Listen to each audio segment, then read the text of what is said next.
Well, here I have a lot of things to do, I think, today. I need to prune all my tomato plants.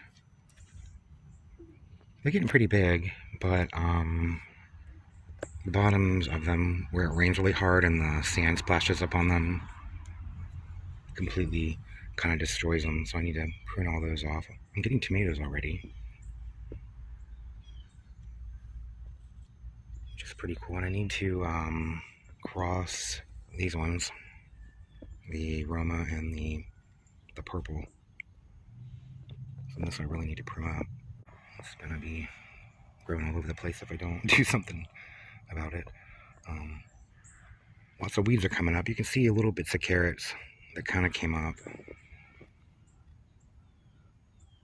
But I'm just gonna have to wait and see actually how many do come up. I don't think very many are gonna come up. It just got really, really hot and then rained a whole bunch, so they might have washed away a lot of them. But they are coming up in some places. Tomato over here, I put in some compost to see what it would do, and it's doing really well even over here in the shade. Leaves and stuff are really big and leggy from the shade though, probably. There are my mango trees and things in pots over here.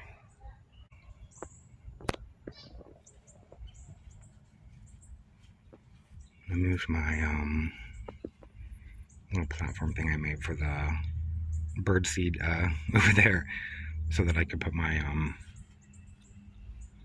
put one of the papayas here. This I think might be flowering. Maybe ready to? I don't know. I hope so. You can see all my seedlings here. They've really taken off.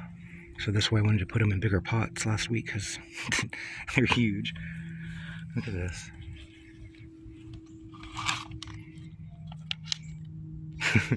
And some of this cabbage here, it's gotten really big.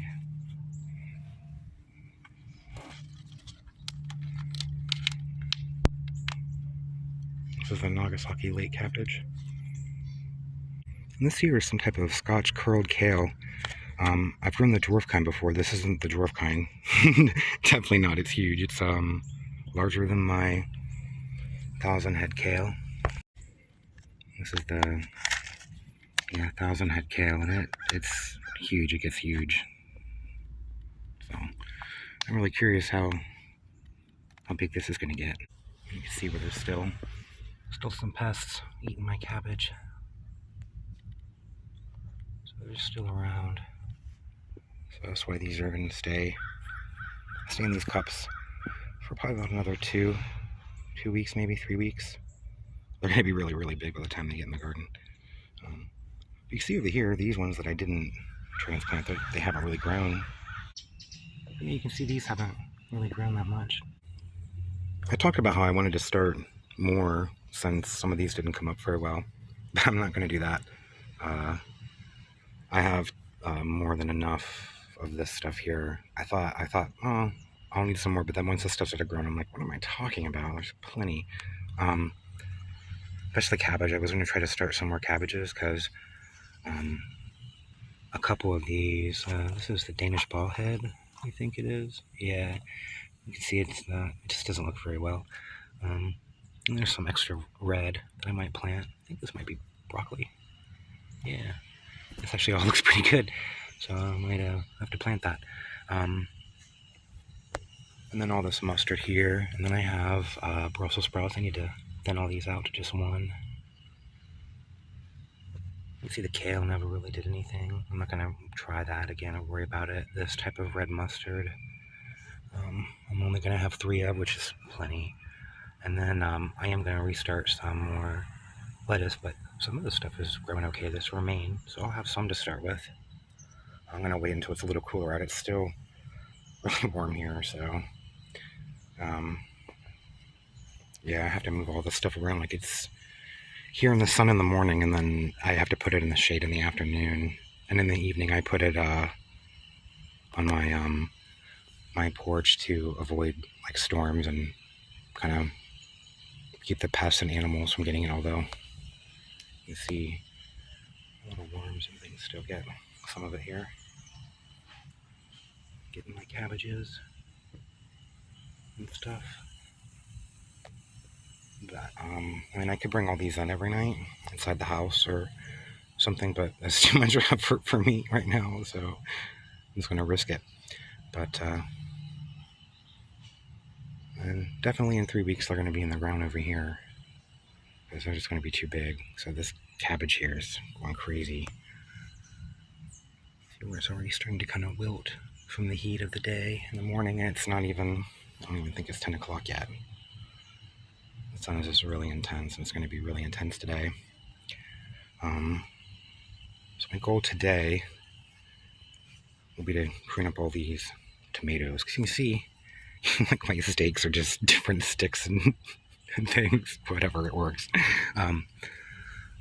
Yeah, see how the lower leaves, they're really all beat up and diseased and stuff, just because it rains so hard here.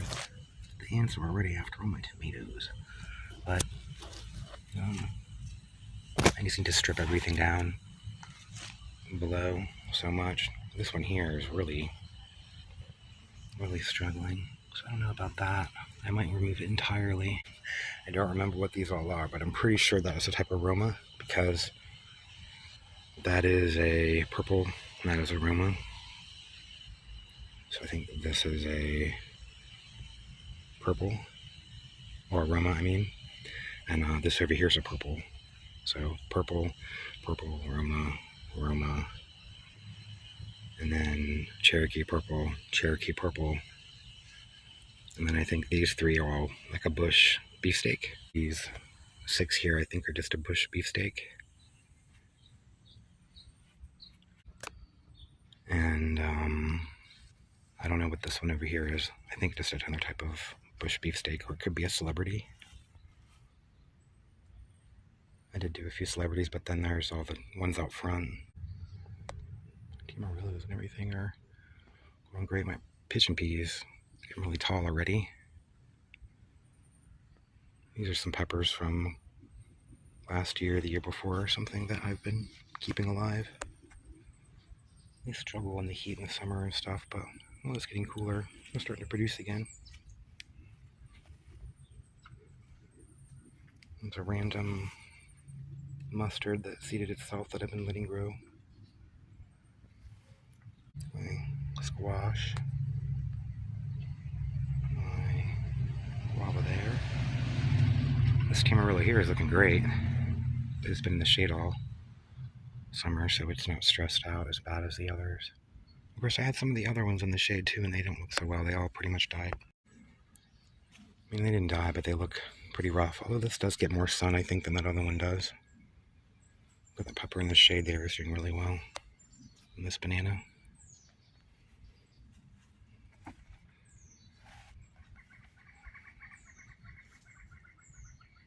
Passion flower, the maypops.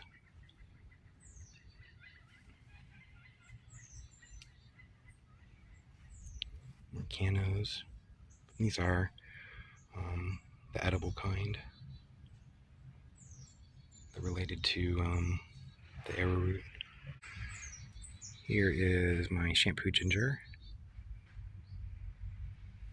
It's getting huge next to my elephant ear and a starfruit here. This stuff here is all doing okay now that it's cooling off. My banana's back there. You see this Tamarilla though, it's looking pretty rough. This ground cover here is called basket grass. It's a type of basket grass. It's I know there's one that's invasive, but I think this one here is a native one. I like it a lot more than regular grass because I don't have to mow it. I don't know what that there is.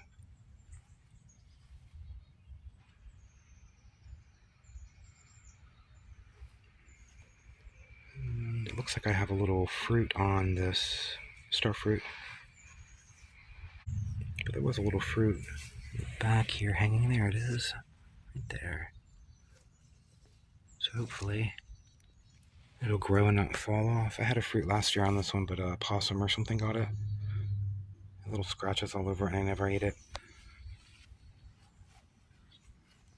Another Tamarillo. This one over here, it's shooting up like crazy.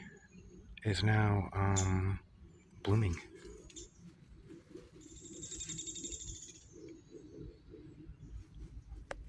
These are about 8 months old from seed.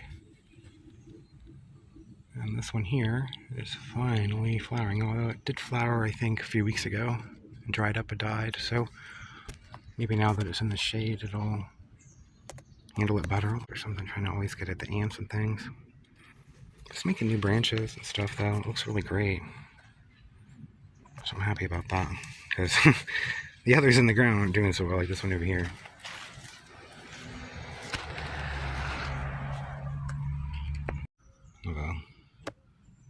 A few bananas here. Yeah, it's okay. This is the front here. Oh, my moringa. It's looking great. My little guavas that I transplanted are hanging in there. My avocado, one of them. My strawberry guava. It's finally making new branches and stuff. Maybe it'll bloom and make little fruits here next year. My beauty berry, they're still not ripe yet.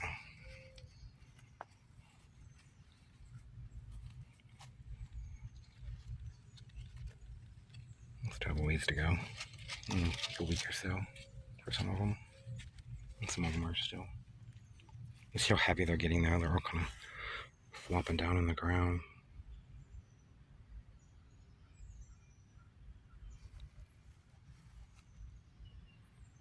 It's like a jungle. It's my more sugar cane, but it's growing in the shade here, so it isn't growing very fast, but that's okay. It can take 2 or 3 years to grow. I don't care. I'm gonna have a bunch of stuff back there.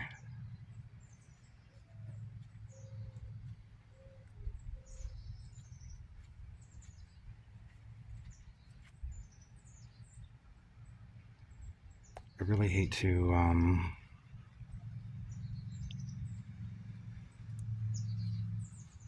have to get rid of my little wildflower meadow thing here. I really enjoyed watching the bees and the butterflies and everything, kind of enjoy it too, but it's gotta go. Okay, so I'm gonna get some rubbing alcohol and some scissors and start pruning all these tomatoes. I'm gonna make sure I use rubbing alcohol and the scissors in between each plant, just because I don't know what this is. I'll be sure to do this one here last, or I'll do the healthiest ones first, just to try to avoid spreading any disease. You can see I'm pruning them pretty heavily. I'm about halfway finished. Still have these ones here to prune, but I pruned up all these. Even though some of them are bush tomatoes, like this one here is a vine or interminate, and these two are, so I kind of want to keep them to more of a single stem. But these others are bush tomatoes, so I'm losing tomatoes by like cutting off. Like I'm going to cut this off here, off of this one, and these little branches here, and lose some tomatoes that it will produce. But I have so many of them, plants, that I don't care, because like I said, this is just sand. I don't have any mulch or anything to put down right now. I'm waiting for a chip drop, but when it rains or even when I water, this just splashes up on here and it like just destroys the plants and the pests come and everything else. So I'd rather just keep it clean from like here down and then let it bush out and do whatever else it wants to do from there on, and just clean them up a bit. Said I have enough tomatoes that I don't need, 4 or 5 branches off of each one. It's fine. And this one over here, I still don't know what I'm going to do about it yet. See, it's all diseased and messed up, because when they're a little smaller, they would wilt, a lot, and this would just be down here, and then it rain and splash up on it and cause all kinds of diseases and stuff. So Hopefully it'll pull through. And then I have all the ones in the front to do. And then this one here, I don't really know what I'm going to do yet. I think I might just let it go because it's looking pretty healthy. And it has like grass and mulch and stuff around the base of it. And it's just looking really great. So I think I'm just going to let it do whatever it wants. And not worry about pruning it. I need to water some of these, or actually just probably just drag them into the shade because they're starting to wilt pretty badly. Because it's just too early to put them in the ground. Although they probably wouldn't wilt as badly in the ground, but still, I want to wait a couple weeks. So I don't really mind heavily pruning them because you see I have all these, like a dozen or so tomatoes out here out front too, so definitely going to heavily prune them. This plant here is interesting. When the sun comes out and it starts to wilt, this little leaf folds over to kind of protect this part. It's really, really interesting. And a couple of them are doing that. You can see how it's kind of growing up. We'll tilt over that way. It's neat. But yeah, I have plenty of tomatoes, so that's why I'm not concerned with losing some of the side branches of some of the bush ones. I think it'd be better for disease, and I don't have like tomato cages either. I'm using little sticks and stakes, so I think it'll be easy to manage that way too. These are growing really fast. I bet that's a big beefsteak kind. See, most of them all pruned up. I did leave some of them a little bushier, like that one there, because it was able to branch out a little higher than just at the bottom there. Same with some of these others. Look at this poor one here. He said it's pretty rough. You can see all the soil all over it, and you prune it all up and clean it up. Hopefully it'll bounce back. Okay, this one I really pruned hard. I pretty much just got rid of all this because it was looking diseased and gross. So, and there was also some little worms, like army worms or whatever, in some of them. So I think I might have one over there on that one. I'm gonna look. But yeah, you can see where I'm gonna let it start from just this one here and get rid of all that diseased, damaged stuff, so it doesn't spread or get worse. Yeah, I believe there's worms or something in here. That's why this looks like this. There's probably living in there. There might be some in this part here. So I'm just going to take off my finger there. I need to go around and look at the top now and make sure there's not any more leaves that are all enclosed like that on something, kind of wrapped around something. Okay, so I'm going to do those ones out front, and I can go inside and call it a day because it's only about 10:30 and it's really, really hot, and I'm getting tired out here in the heat.